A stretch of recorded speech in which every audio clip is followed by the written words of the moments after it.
Unit 9, Festivals and Celebrations. Chapter 1, How do you celebrate? Page 109. How do you celebrate? New Year's Day. New Year is one of the most popular festivals in the world, even though it is celebrated at different times and in different ways. In many Western countries, people get together with family and friends on December 31st to eat, drink, and dance as they wait for January 1st. Some of the biggest parties are held on New Year's Eve. In many cities, crowds gather in the center of town to welcome the new year at midnight with fireworks. For many Asian countries, like China, Taiwan, and Vietnam, the new year is based on a lunar calendar. The date changes from year to year, but usually falls between January 21st and February 21st. It is traditionally seen as a time for family reunions, with people traveling across the country and from overseas. Many people wear red clothes, as it is thought to be a lucky color. They also give lucky money in red envelopes to friends and family, and set off firecrackers to scare away bad luck. What's common among these celebrations is the meaning of the new year. It is a time to say goodbye to the past and to think about new beginnings. For example, in Japan, people organize Bonenkai parties, year-forgetting parties, which are dedicated to leaving the old year's worries and troubles behind. In many countries, people make New Year's resolutions, promises to themselves to make changes in their lives over the coming year, such as to lose weight, stop smoking, or learn a new skill. Carnival. In late February or early March, some countries celebrate a special festival called Carnival. Carnival is thought to have originated in Italy or Greece and was held just before Lent, the 40-day period before Easter. People dressed in costumes, wore colorful masks, ate, drank, and danced all night. This tradition spread to France, Spain, Portugal, and later to Brazil and the United States. Now, two of the biggest Carnival celebrations take place in Rio de Janeiro in Brazil and New Orleans in the United States. There are grand parades where people wear flashy costumes and dance and sing in the streets. In New Orleans, Carnival is known as Mardi Gras. Many roads and shops are shut down for the celebrations, which can last for up to 3 weeks. Millions of visitors travel from around the world to join the party, and many more watch the event on television.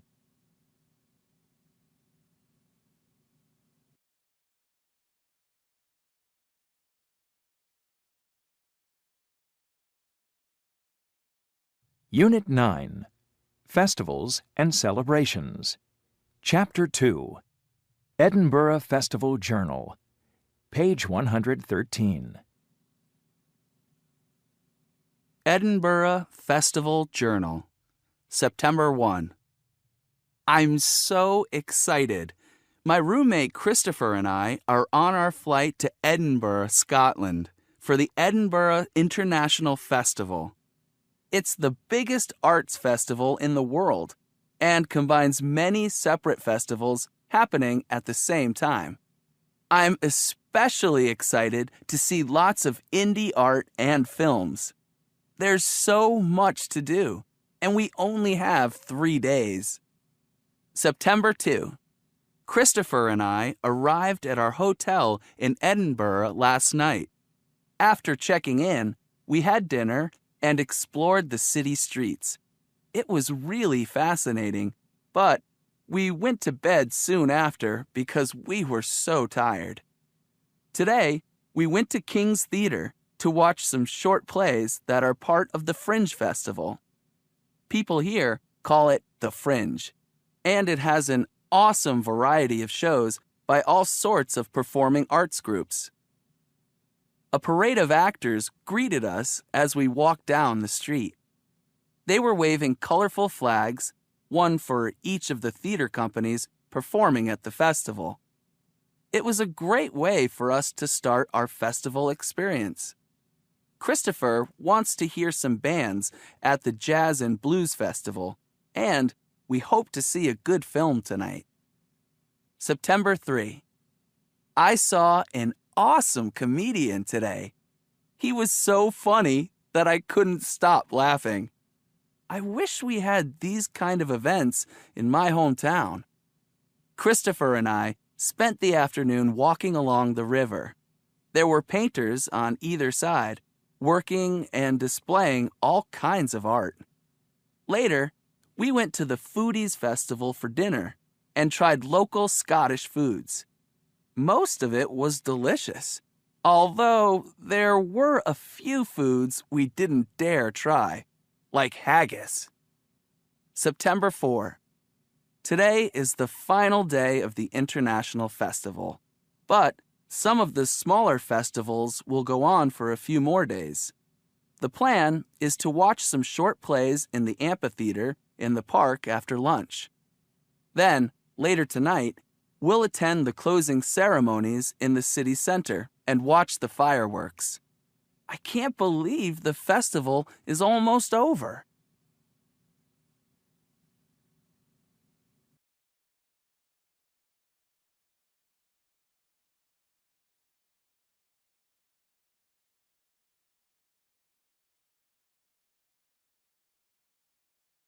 Review Unit 3, Fluency Strategy, Dealing with Unknown Words. Page 118. Amazing machines. The deepest diving submarine. The Japanese research submarine, Shinkai 6500, can dive deeper than any other submarine. On August 11, 1989, it went down to a depth of 6,526 meters beneath the ocean surface. The submarine is 9.5 meters long, about the size of a bus, and can take up to 3 people. It is used for ocean research all over the world. The world's most intelligent vacuum cleaner. The iRobot vacuum cleaner can clean your floor by itself. It has computers to help it see and hear, so it can detect walls and stairs. It even knows which part of the floor is dirtiest. It cleans the floor in 3 stages. First, it picks up dirt and pet hair. Then it puts them into a special bin. Finally, the machine cleans the air, making the room fresher and healthier. The most useful television. The Viera is the name of the world's only digital entertainment device that can go underwater. It is made and sold in Japan. You can listen to your favorite music or even watch a movie, all from the comfort of your bathtub. And the battery lasts over 5 hours if you're planning to spend a long time bathing. You can even use headphones with it. All you need is to find a pair that is waterproof. The smartest monitor. The Japanese company Eizo Nanao has invented a very special computer monitor called the FlexScan monitor. The FlexScan monitor can stand up to 23 centimeters high, and it can turn almost 180 degrees left or right. It weighs only 4.3 kilograms. What's more, it can help save electricity. It senses when you have left your computer and turns itself off when you've been gone for more than 40 seconds. When you come back, it knows to turn itself back on. The smallest motorcycle. A Swedish man named Tom Wiberg built the world's smallest motorcycle that can be ridden by a person. He calls it the small toe.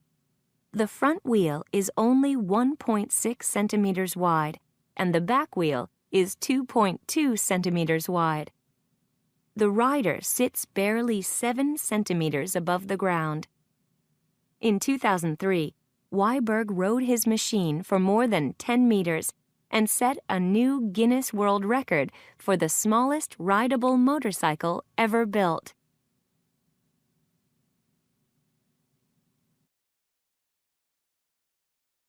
Review Unit 3.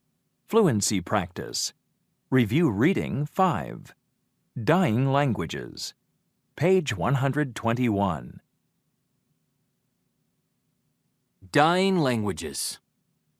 The world is getting smaller, at least when it comes to language. More and more people speak the 3 most common languages: English, Spanish, and Mandarin. As a result, local languages are being forgotten. In many parts of the world, grandparents speak a language their grandchildren do not understand. As cultures adjust to these changes, and languages aren't taught to children or spoken at home, these local languages are slowly disappearing. A language is said to be in trouble when less than 30% of children in the community speak it. It is considered a dying language. If children no longer learn to use a language, it will have fewer and fewer speakers over time, and, eventually, the language will be gone. Why keep languages alive? Languages hold the key to understanding a culture's beliefs and values. They show how a culture understands or explains the world. You need to look at a variety of languages because no one language gets it all, said anthropologist Dr. Linda Cumberland, who is working to save Assiniboine, a Native American language. According to Dr. Cumberland, a dying language needs a dictionary and people to understand and record its grammar. Most importantly, you need to listen to those who still speak the language. This can be very difficult, especially if there are very few speakers of the language left.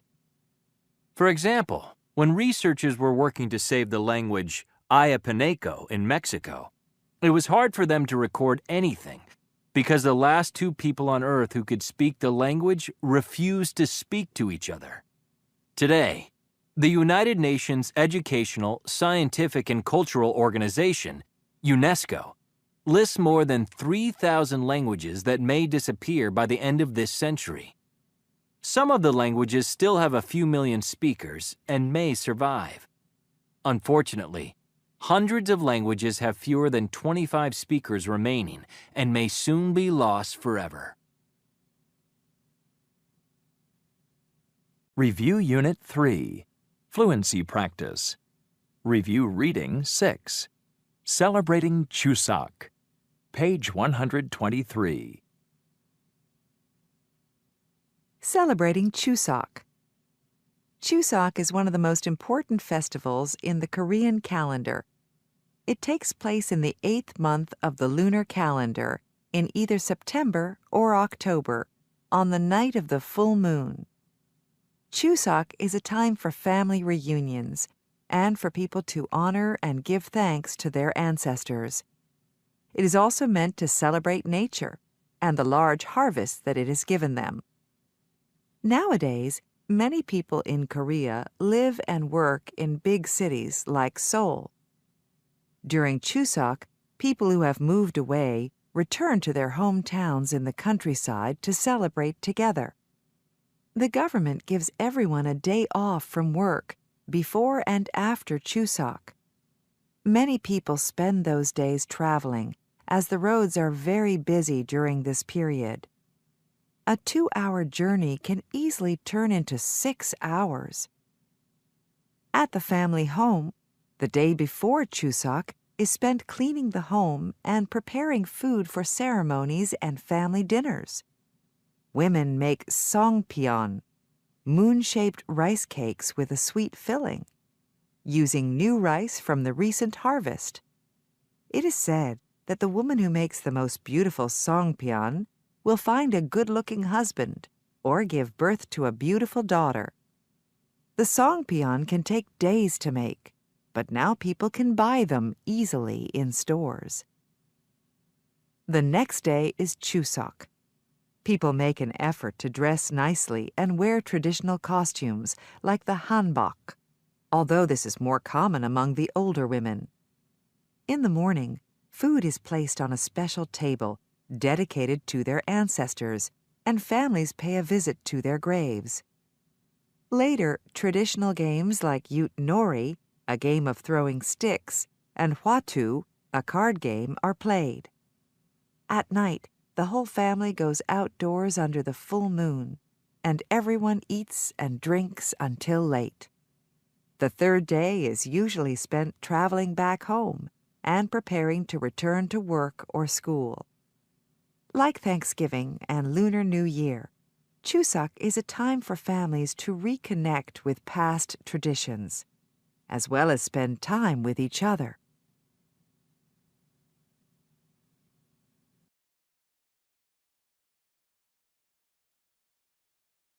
Unit 10, Growing Up, Chapter 1, The Age of Adulthood, page 127.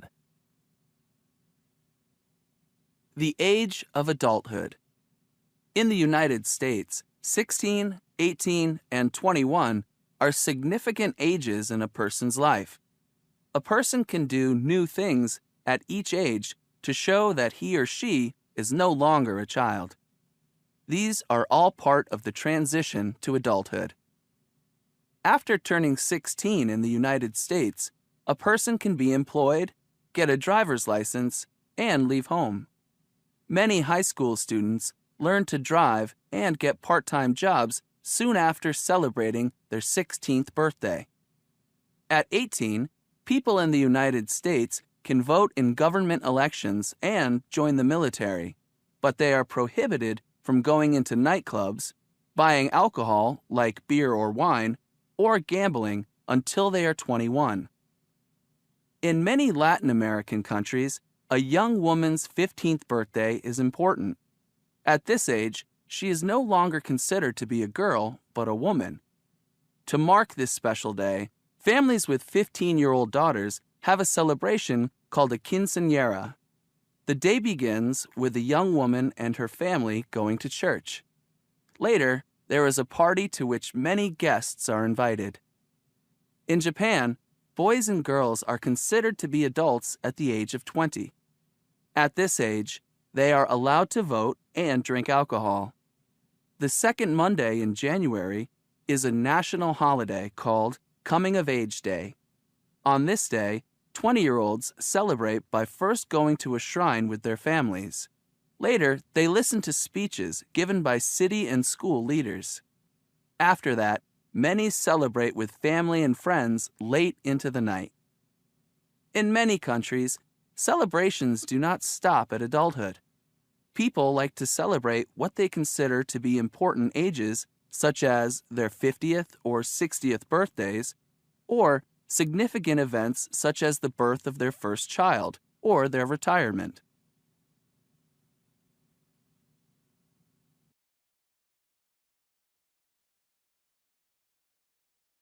Unit 10, Growing Up, Chapter 2, Firsts in Life, page 131. Firsts in Life. In this month's University Express, Lin Zhou interviews students around the world about important firsts in their lives. Read their answers to the question, "What was an important first in life for you?" For me, an important first was getting my driver's license. I got it the moment I turned 18. Being able to drive my father's car that summer gave me freedom and made me feel like an adult. For example, I'm from Madrid, and my girlfriend is from a suburb about 30 kilometers away. Driving made it easy for me to see her more frequently. Also, I was able to take weekend trips with friends to other cities. I really liked being independent. I went on my first date soon after my 16th birthday. It was with my best friend's brother. He invited me to a movie, but we didn't talk much. We were both very shy. 2 weeks later, I went to a high school dance with him, and we had a great time. After that, we spent most of the summer together. But then he and his family migrated to France.